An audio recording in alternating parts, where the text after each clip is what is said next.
Isang individual ang naaresto sa isinagawang joint bypass operation ng Police Regional Office 5 sa Barangay 1, Pluderan, Albay.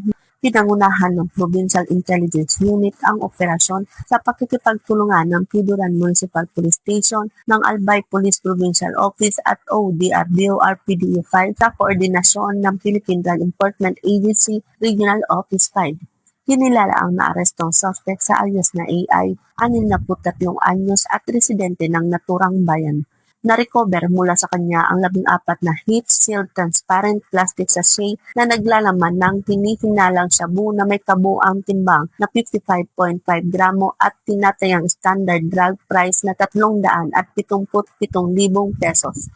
Na-recover din ang isang caliber 38 na revolver na walang serial number at may lamang 3 live ammunition. Dinala ang suspect at ang mga nakumpiskang ebidensya sa Pluderan Municipal Police Station para sa wastong dokumentasyon at disposisyon.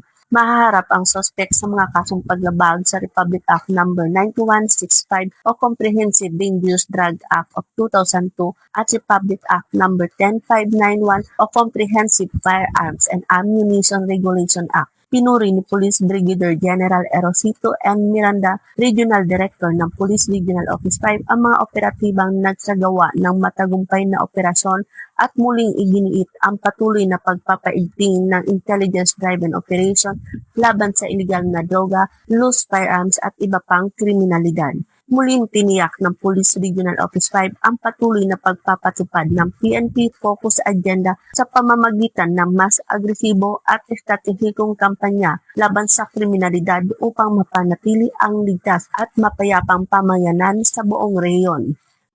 Mula dito sa Police Regional Office 5, ako ang inyong PNN Correspondent, Police Corporal Doxy Charis Casasos, nagbabalita para sa Police News Network, alagad ng batas tagataguyod ng Balitang Pulis.